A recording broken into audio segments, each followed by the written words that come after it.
Uh, but yeah, let's go ahead and get things started. I just want to say welcome to everybody to the VDAO Monthly Spaces.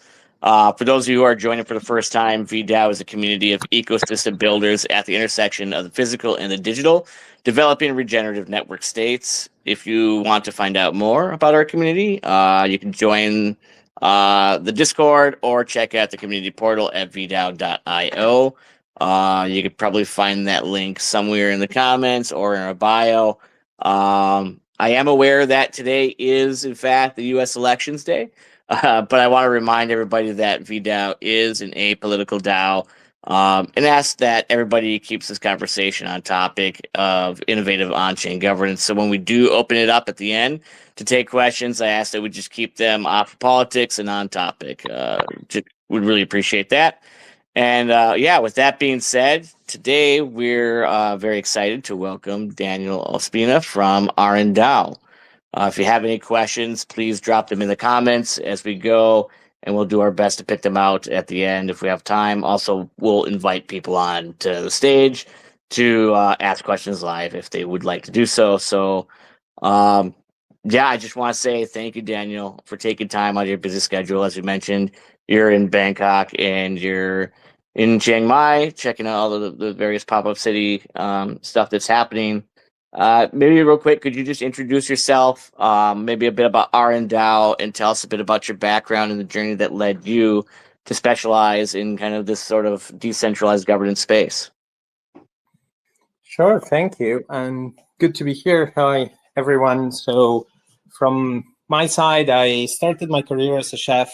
I was super inspired with molecular cuisine and went to work for a bunch of the best restaurants in the world. But what I discovered very quickly is that all my culinary heroes were depressed alcoholics. And they were so because they were under a tremendous amount of pressure trying to reinvent themselves for the next season. And they were out of ideas. They just didn't have the creative space to invent anymore. And in a way, what had allowed them to get to that position of being at the very top of the ranks was no longer available to them because of the position they were in. And so they had no more ideas. And at the same time, they were surrounded by young, passionate people that were full of ideas, but didn't know how to translate those ideas into practice. So you kind of had all the right ingredients in the right place, but not working together. And these organizations that had been built over 2-3 decades to get to that place were like castles slowly sinking in the sand, and they would get replaced by the next one. So seeing the amount of wastage, essentially wasted potential here, I started to become more and more interested in organization design. And I dedicated the next 10 years of my life passing through experimental psychology, working in the Oxford Business School with some of the professors there, studying the changing landscape of healthcare providers in Denmark. We were like helping to restructure the healthcare system there, then working in road construction in China and understanding how they managed to pour so much concrete, etc. Then I end up going down the self-management and progressive organization rabbit holes like holacracy, sociocracy, Thiel, all these kind of things, and end up then into DAOs and Web3 around 2017-18, in good part with the Aragon ICO back in the day. From there, I made my way into Web3. I thought, oh, this is fascinating. There is a lot of potential here to try new stuff. Was head of governance in Aragon in 2021, and I left that at the end of that year to start RnDAO, which is a venture studio and, in a way, a research and development DAO, hence the RnDAO name, where we wanted to dive a lot deeper into really understanding how the future of human collaboration, of the future of organizations can look like, and then facilitate collaboration between the different projects, as well as incubate new projects that could bring about this future of better human collaboration. So we've been doing that for the past 2.5, almost 3 years. We have now about 8 different ventures in the collab tech space and partnering with different ecosystems to advance this mission. So you've been obviously very interested in the governance and like coordination space, I would say. Yeah, it's very cool. So I guess that would lead me to the question of why are you so passionate about that? What makes you so passionate about the governance space, and in particular on-chain governance? So at some point I was like, there are so many challenges in the world. You can think about, I don't know, water scarcity and climate change and poverty issues and AI and anyway, so many different things and so many different problems that we need to work on. But in general, around all of these problems, what you have in common is you will have people, you will have some capital, you'll have some challenges.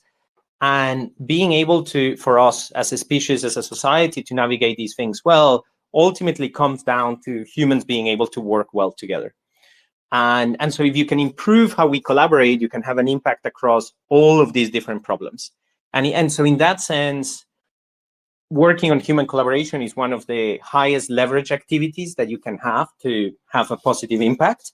And specifically there, governance is one of the most complex challenges. It's one of those things that require you to think about many different scenarios of what might happen, and that could take even years to unfold. And if you get it wrong, even very successful organizations, very successful teams, very successful products can completely fail and descend into chaos and conflict. But if you get it right, it's the central point of being able to find win-win-win outcomes between the different stakeholders, between the users and the capital providers and the workers and so on. All of these, the crux comes down ultimately to governance. And when the governance is done well, things will work well. And with on-chain governance, we have the possibility to eliminate a lot of assumptions of trusting an individual party to behave in a certain way. But even more interesting than that, for me, is that it creates a sort of liminal space. It gives us a new opportunity to experiment and try mechanisms that in many ways we have known for a while that they're promising, but there was not enough of an incentive to change the governance of a corporation and try these better things. However, in on-chain governance, thanks to the ability to automate and to enable new behaviors, we can have the opportunity to reinvent a lot of these outdated practices and replace them with more forward-thinking, more effective mechanisms that ultimately allow organizations and people to work better together.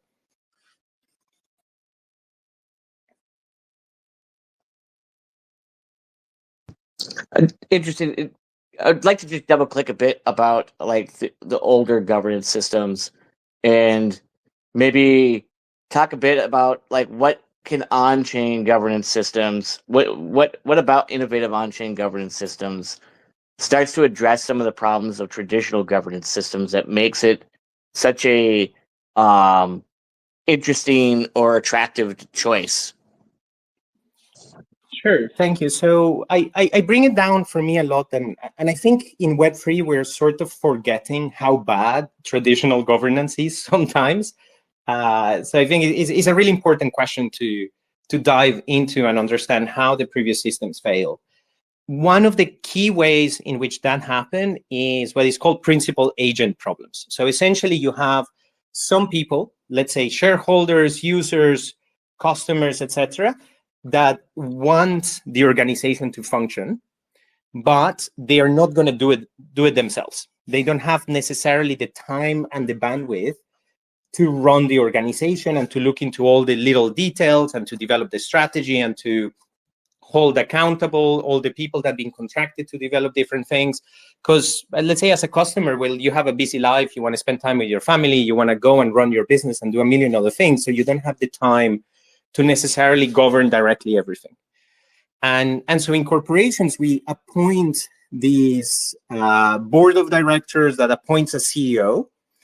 And what tends to happen is that the CEOs don't actually act in the best interest of the whole or of the whole organization, of the different stakeholders.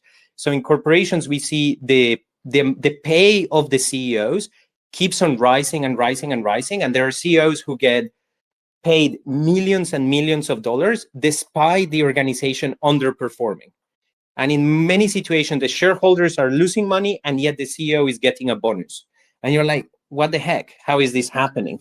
On the other side, once an organization grows, the dynamics change quite a bit. So in the early stages, you have a startup, and a startup really needs to be focused on the customer and deliver value for customers. And equally, if a startup is not treating their employees relatively well, or at least giving them some good upside, the people are going to go work somewhere else. But when an organization really grows and becomes very successful, if it achieves some sort of monopolistic position, then it can use that position to squash competitors and squash new rivals. And at the same time, what that means is that then that the users don't necessarily have other alternatives to migrate to. So we end up with the sort of Facebook situation where there is this platform that's grown that at the beginning was great, and then starts to abuse the trust of the users and starts to sell their data in really shady ways and run all kind of experiments, and includes more and more advertising, and essentially just the user experience becomes shit. But also for the workers, they then start to squeeze the workers more and more, and the whole relationships that before kind of allow these to be a really great thing and create a lot of value start to go sour for the benefit of the shareholders, but sometimes not even. And so this ends up creating this very complex problem of how can we trust someone, or how do we organize these relationships between the stakeholders so that the organizations can keep on generating beneficial outcomes over a very long period of time without any single one of the parties, because the shareholders, they deserve as well to have some benefits, etc. But how do you ensure that these different parties find win-win outcomes, as opposed to just end up in adversarial relationships where everyone loses? Because otherwise you end up like what is happening, for example, in the aviation industry, where there is a lot of unions, and then they're fighting each other, and the shareholders are not making a lot of money, the employees are not making a lot of money, the customers are not happy, and the whole thing is really dysfunctional.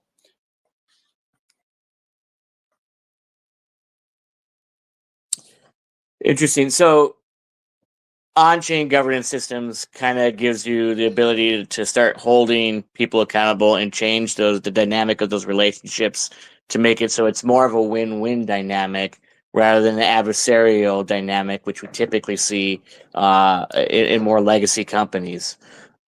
Maybe take it a step back for a moment, and if you could maybe define what is on-chain governance. Like, if you were talking to somebody that was a fifth grader, how would you explain to them what a on-chain governance system is, and then maybe touch a bit on why you're so bullish about these on-chain systems, which I think you've already done, but maybe take it a step further.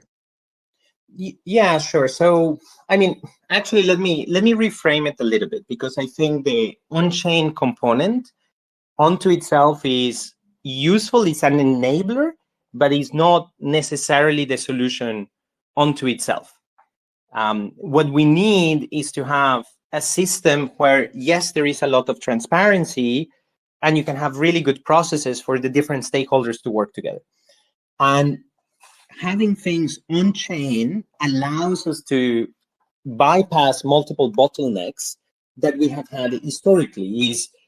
It's really hard to get many different people to participate in a vote. National elections are tremendously expensive to organize. You need people to count the votes, you need people to organize the agenda, you need people to show up to a meeting, all of these different requirements that now we can eliminate and create systems where you're not relying on a small group of people organizing, or a small group of people counting the votes appropriately, or a small group of people not cheating. And you can make these more trustless, in the sense that you don't need to trust someone else, but the system itself is trustworthy enough that you have those safety and those guarantees. And so you can start to design more advanced systems that can work for everyone. But the critical thing is how we design those systems. And the current way that most DAOs are governed, that is the token holders voting, is still, or even worse, electing some delegates, still suffers from a lot of the same issues that corporate governance suffers. That's where I think is we have the opportunity to create better governance systems, but so far we haven't created them yet. And I can go and explain a little bit of what I think could be done to improve upon the current systems. But having them on chain is not enough. It's an enabler, it's a good step. And we just need to essentially move forward using this amazing technology to create things where we don't need to trust a single party to follow the rules of the game, but we can bake the rules of the game on the blockchain and then know that it's behaving as intended. Yeah, it's very interesting. I think one of the issues that even on-chain governance still faces is participation levels, right? I think it's interesting because, for instance, in VDAO, we have a community that's both non-Web3 and Web3 native. And so one of the questions I have for you maybe is, with participation being low, how is it that a DAO, for instance, can make it easy for non-Web3 individuals to have access and become more involved in those governance systems? As you know, things like regenerative practices in trying to build a regenerative network state, there's going to be a lot of folks that, again, aren't familiar with Web3, but are going to be very knowledgeable, and that knowledge is something that we want to be able to have included in the decision making. So I guess the question is really, how do we help non-Web3 individuals get more access and become more involved with that decision making process within a DAO, for example? Yeah, so the critical thing for me there is understanding what type of decision are we trying to make. And I just, in a very broad and crude way, I separate the types of decision in two buckets. In one bucket, you have operational decisions, like the day-to-day decisions that need to happen, and these decisions need to happen relatively fast, and you need expertise, etc. And in these cases, setting up teams that can own a group of decisions and make those decisions in a somewhat traditional way works really well. But then you want these multiple teams to be accountable to the collective. And that's where you have the second bucket of decisions, which are sometimes called meta-governance or constitutional decisions or policy decisions or very high-level strategy decisions. And these are few decisions, but are the sort of decisions that really impact everyone, and everyone they should be accountable to everyone and not just a small group. So in DAOs right now, we're very often trying to make both type of decisions through voting, and that doesn't work really well.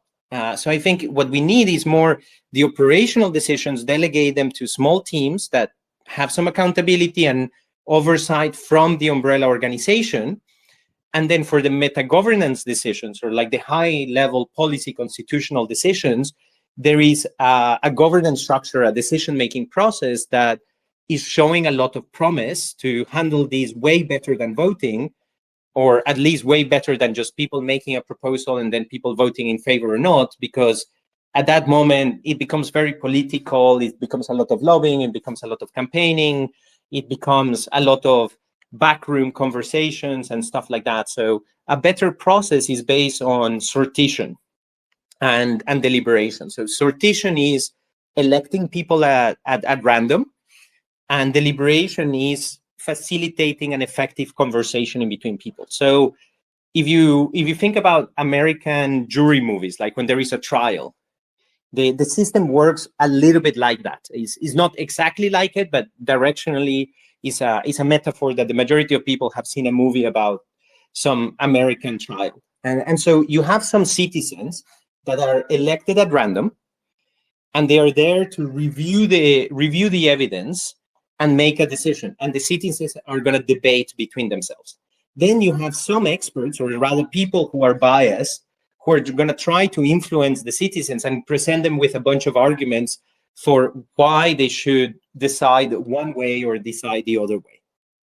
And then you have a fourth entity there that is the judge, or is some sort of facilitator that is ensuring that the process is fair. So you can kind of do the same thing in DAOs, where you can temporarily elect a group of people. You pay these people, you don't need to pay them a lot, but you pay them a little bit. So both those that don't have a lot of financial means can participate, and those that have a lot of financial means, they still feel that their time is valued and appreciated. Then you get all the experts and all the people that have strong viewpoints to present to this group of elected participants. The elected participants then deliberate and they discuss a lot on what would be the best decisions. They can come up with some ideas, share them with the broader community, get feedback, then come back, some more deliberation, and at the end of that, have a proposal. Because where you really need expertise is not so much in the voting, but it's in the phases before the voting, while you're making all the small trade-offs and all the micro decisions that aggregate to make a proposal. And this is roughly like, for example, the way Taiwan has approached a little bit more the way they do policy is not, oh, let's do this in private in small groups, and then once the policy is completely baked, you then make it public. In Taiwan, they start discussing the issue very publicly, involving a lot of the citizens with feedback and deliberation and discussions. And then that way they create the policy as a communal effort, so that the moment that you get to a vote is only to say, yeah, this was a good process or not, but it's not through the vote that you make the decision. The decision is made before. The vote is just to ratify, because votes are binary. They cannot really handle the complexity of the majority of issues that are actually these high-level decisions. I love that. I love that it's bringing that conversation out into the public very early on and allowing that to be viewed. And so there's a transparent process and makes it very visible, right? And that's like something that like I think is strong within the crypto ethos, is that we want to be having folks building in public. We want transparency. So that just seems very naturally aligned. I guess that brings up a question of with all the different innovative systems that are coming out over the last several years. Maybe let's take a look at like which ones kind of belong in the dustbin of history and why do they not work? Which ones do you see that are either outdated or just simply fall short? I mean, this is going to be a bit of a spice take, as a lot of people are still excited about these systems. But I think futarchy and prediction markets are just largely not a good idea. And there will be situations in which they are. But the fact of prediction markets and, well, TLDR prediction markets work by having people make bets, like as investors, on what they think is going to be the outcome that the community chooses. And so in theory, you don't need every single person to participate. You can just follow the prediction that the prediction market has created. Now, the issue with these is that to have a functional prediction market, you still need to have a lot of people engage and making complex decisions because you're not going to put in your money on the line without at least thinking about the issue. So by design, prediction markets require a lot of attention. They require a lot of people thinking a lot about the issue. They kind of generate this big buzz and consume a lot of time from the community to generate an outcome. And if you're making a huge decision, like the US presidential election is a tremendously impactful decision, well, then sure, it can make sense to have a prediction market for that. But the majority of organizations don't have anywhere the scale of the US. They are way smaller groups of, let's say, 100 people or even 1,000 people. And when you multiply by the number of organizations that exist, if all of these organizations were trying to use prediction markets, we would become incredibly busy trying to keep up with all of these prediction markets. So I don't think it's a model that scales very well. It's a model that can be used very sparingly for very few decisions. It might be fun, it might be interesting, it might make sense. But for the large majority of decisions, we need mechanisms that are more efficient with attention. That's one. The second one is direct democracy, like the early stage of DAOs where we just expect the token holders to vote. A lot of those systems just suffer from free riding problems. is that unless I have a very significant influence and my vote is going to make a difference, and unless I have something to win by voting, because understanding what the decision is, figuring out how to vote, then voting, all of that takes time. It takes effort. So if my vote is not going to make a difference, why would I vote? And also, if I don't have anything to win, why would I vote? And so in the majority of cases, for the majority of token holders, it just doesn't really make sense to vote. It would be a waste of time. You might as well just go and have a beer with your friends or do whatever else that you want to do instead of spending your time voting, because the vote is not going to impact you much. And most likely, whether you vote or not makes very little difference when there is a whale that has way more tokens. So this direct democracy in the majority of cases is actually not a good mechanism to make some of these complex big decisions, because it alienates the majority of people. And you could say, okay, but the most important people are still participating. But the fact is, you end up with a lot of decisions that are made behind the scenes. And once they move to a vote, people are like, well, that's already agreed. Why am I going to bother? And then turns out it was a bad decision. And turns out there were people in the community that knew it was a bad decision, but they were not incentivized to say it was a bad decision. So I think a lot of DAOs are now trying to kind of put lipstick on the pig by incentivizing more people to vote, but not realizing that it's a fundamental problem of voting. And instead of that, we can have these other mechanisms that are more based on sortition and deliberation, where you can have more high quality conversations, and there is no need to incentivize people to vote. You simply have a representative sample that is elected to make the deliberation, to make the assembly, and that can work better in many cases. Now, of course, we're talking here about meta governance, these kind of high level decisions. If you want to make small operational decisions of should the button of an application be red or pink, should it go to the left or the right, you don't want to use assemblies, you don't want to use sortition, you don't want to use deliberation, you don't want to use direct democracy. You just want to give someone the responsibility to make that decision and make sure that they're a good person for that and they make it quickly. So again, the right mechanism for the right type of decision. But I would argue that futarchy and prediction markets will largely disappear. Maybe there is also something to say about the role of AI in prediction markets, or in general in these, the role of AI in governance, because there is a lot of excitement right now that maybe AI can solve the attention cost. So instead of you having to bet on the prediction market, an AI uses your data to govern on your behalf.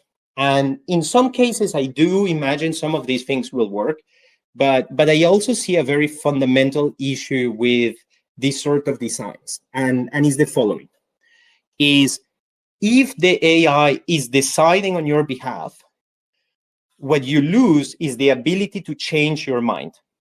So someone in a deliberation process, the beautiful thing is people come in with one idea, but after they hear all the arguments, after they spend time with other people that think differently, after they spend time discussing and thinking deeper about the issue, they actually change their opinion. They evolve their opinion. They become more knowledgeable. They learn to appreciate other points of view, and they end up voting differently, or at least proposing something differently than they would have at the beginning of the process. If an AI is doing that on your behalf, then there are one of two possible scenarios. One is the AI is just following what you told the AI to do, so it's not evolving its thinking. And let's say my grandmother, for example, she passed away, God bless her, but she was horribly racist. And it would be horrible if there was an AI making decisions on behalf of my grandmother at scale and being racist in all of these kind of decisions. That would be terrible. However, if my grandmother had the chance to be exposed to more multicultural environments, she would have probably realized that people from other races were cool and that there was no issue with them, and she would have stopped being a racist. So that's kind of like the issue with the AI making the decisions on behalf of us, that it doesn't evolve its thinking, it doesn't evolve. We as individuals don't necessarily grow and get to change our point of view. We get stuck where we were, and the AI as this agent operating on our behalf is also stuck making decisions with very outdated values, or at least that don't evolve. And the other alternative is if the AI is actually considering new data and using the new information, and is the AI that participates in the deliberation, and then the AI can make better decisions than we would, because it learned new things and this new evidence suggests that it should be different. Well, then the issue is, I wasn't part of those conversations. Why is the AI voting in a way that I disagree with? I wasn't part of that process, so I disagree with the AI. So now the AI is actually not voting on my behalf. So we're kind of like stuck in a little bit in this paradox that actually participating in a decision is important for having some legitimacy around the issue and for evolving or thinking and refining our ideas. And that's why I believe that the systems that try to completely automate and just use AIs to vote in many things are very likely to lead to negative outcomes, or essentially get us stuck a little bit in the current state of things as opposed to evolve. And what we need are more systems that allows us to augment ourselves, to learn faster, to better understand our own thinking, to better understand other different points of view. And so it's more about AI augmentation rather than automating us away from governance processes. Yeah, you bring up a really interesting point around AI. I think there's just certain aspects that you don't want to remove, or certain instances rather that you don't really want to remove the human the human component, right? I mean, the idea that you're always going to be making the same decisions with the same old thinking is to ignore that humans have experiences, and those experiences shape us and have an impact on the way that we see things in our decision making. So that's a really strong point about AI, and also to your point about if AI is adapting and making different decisions based on new information, it's doing so without the human influence. And then again, it's not necessarily a representation of the individual that the AI is meant to be representing. Then it's almost basically self-representational. It's very interesting. I'm a big fan of leaving the human component within governance. I think it's necessary.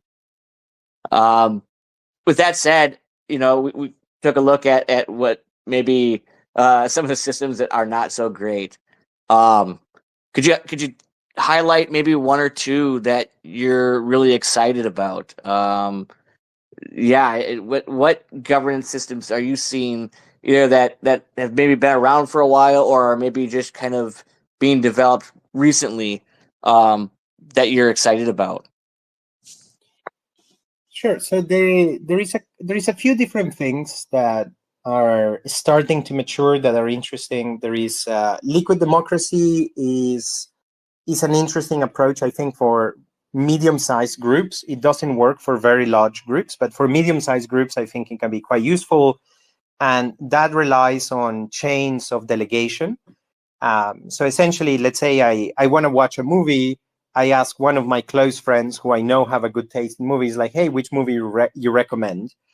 And they are recommending me a movie that they have another friend who is even more into movies than they are, who's like really a movie critic. So I don't necessarily know the movie critic directly, but I know my friend, and my friend gets recommendations from someone else. So it kind of follows that principle of you can delegate your vote to someone close to you that you trust, and this person in turn can delegate it to the next person that they trust even more.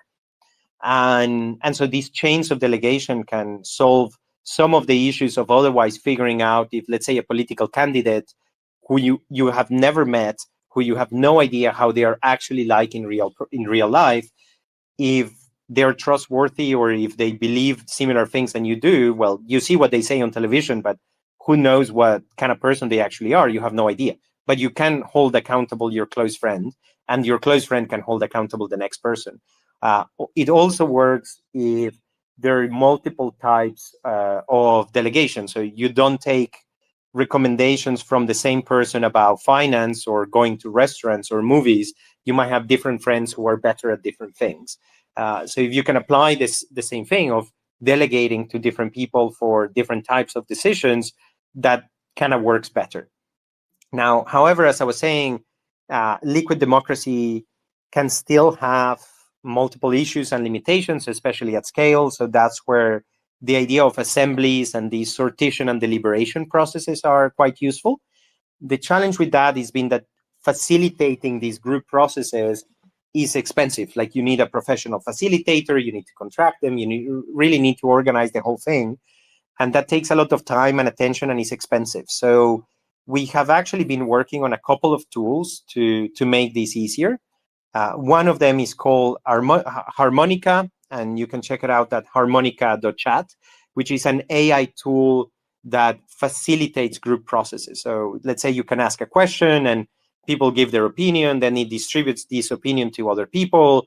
They say how they agree, disagree, and then the AI synthesizes all of these data and can say, this is where the people are agreeing, this is where they're disagreeing, these are next steps that you can take.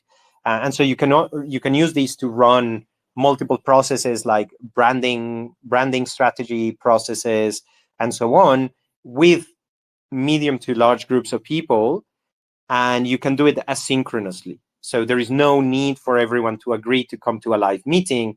You can just do it via the chat. And then the other tool that we're developing in this area is called SimScore, for similarity score. And is relatively simple, but it's used for large groups of people, whether they're token holders or not. It can work for both the scenarios, and is based on research on collective intelligence, essentially on how large groups of people can make decisions effectively.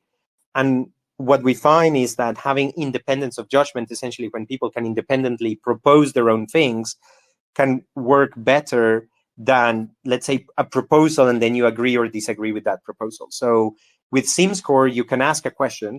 Let's say, for example, give us 3 ideas for what should be the strategic priorities.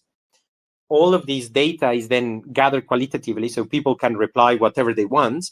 And the algorithm automatically clusters ideas that are very similar, and then is able to rank those ideas by understanding what would be the theoretical consensus, like what would be the theoretical thing that everyone would agree on.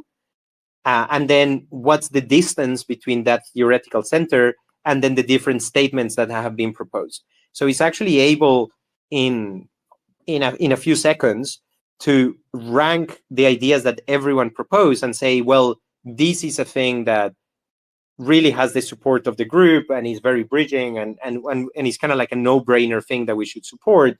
And these are other ideas that are more polarizing or that are further away from the consensus. So you can use that very quickly for more complex decisions, as opposed to agree, disagree with a proposal. You can use it for these open-ended challenges.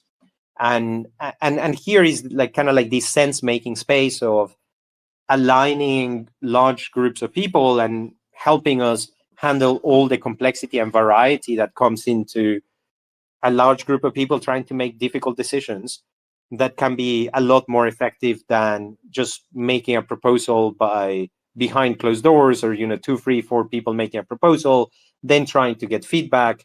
Like, those traditional approaches to governance can be very, very slow, very time consuming, and ultimately not very good at reflecting effectively the best ideas that the group could have. So I'm kind of excited for these sense-making tools to mature and give us better ways to govern organizations. Yeah, I've always been quite fascinated with the delegation side of governance, particularly on chain, as more so on the side of like, how do we come to a conclusion? Like, how does an individual decide to whom they should be delegating that voting power to, and how that might relate to like on-chain identity, the establishing of like credentials within the DAO, to kind of give people a sense of who within the DAO is extremely knowledgeable in different particular areas, and to help them be able to decide, okay, this is an individual who I want to delegate my decision making to because they're aligned with my thinking, but also because they're experts at, land design, for instance, or they're experts at governance systems, whatever it might be that you want to align your decision making with. I think there's a lot of room for exploration and experimentation in that space still. But I do find it incredibly interesting, especially for those that maybe aren't Web3 native. I think it's another way for them to potentially get a bit more involved. Although delegation is kind of like not necessarily being really involved, but it's an avenue in which they can hand over some of that power to another individual who maybe again is more knowledgeable or more experienced. Just being aware of time, I want to ask, one more question, and then we'll open it up for anybody who's here to go ahead and ask questions. I guess for the last question, I mean, I've got so many, we could probably dig into this topic for hours on end, but I guess, are there any upcoming projects or initiatives from RnDAO related to governance that you'd like to share with our audience today? Okay, there is one thing we're preparing to launch via Together Crew. Together Crew is our community analytics solution. So it's a tool that is gathering data from all the different platforms where a community gathers. And then with this data, we can calculate the social graph, which is essentially this graph of who's engaging with whom. Now, the interesting thing about these graphs is that they allow you to understand who has a very good context on the community, like who's actually speaking with many different pockets and subgroups. And by virtue of doing so, they can understand very well what are the trade-offs or what can be the impact of making a specific decision. It also allows you to separate those who know what they're talking about and those who are just in the periphery of the community that are never engaging, that if they made a decision, they would probably be doing it being quite blinded about what the consequences of that decision are. So you can measure essentially in decisions, if you sum it up, you need 3 key ingredients to make good decisions. You need some incentive alignment with the organization in general, like you can have token holding, being how much you're a user, whether you're a contributor, etc. All of these things can be quantified and give you a metric for incentive alignment. Then you need to have some expertise. And the third key ingredient is context. So until now, we really didn't have a metric to calculate context, but thanks to the Together Crew social graph, we can do that. And so the thing that we're about to launch in a couple of weeks in partnership with Arbitrum and also with Snapshot is the ability to mint on-chain your reputation as calculated as a reputation score, as a context score, sorry. So it's essentially an NFT that every day gets updated as a ledger with how much context do you have on this specific community. And so then you can use that NFT, these data, to receive rewards for participating in governance, or, for example, to change your weight in governance decisions based on how much context you have in a community. And so by incorporating these data through, for example, the Snapshot algorithm or other decision-making systems, or by giving rewards to those who have high context and are highly engaged, we can ensure that the people that benefit the most from rewards of participating are actually those who are really contributing and really being part of the community, as opposed to sometimes airdrops that just give benefits to airdrop hunters and those gaming the system. These context scores are a lot harder to game because they're about relationships between people and not just spamming a network or just repeating the same action a million times is not going to give you a higher context score. You actually need to relate with others in the community. And you can also use them to increase governance power and make sure that decisions are by those that understand what's going on in the decision. So take a look at togethercrew.com or follow us at together_crew. And hopefully in a couple of weeks from now, we're announcing these. It would be open to all kind of communities who want to mint their own NFTs and be able to turn membership to the community as something on chain, that can be represented, and people can use those as verifiable credentials and also demonstrate that they're indeed a core member of this community and not an impersonator.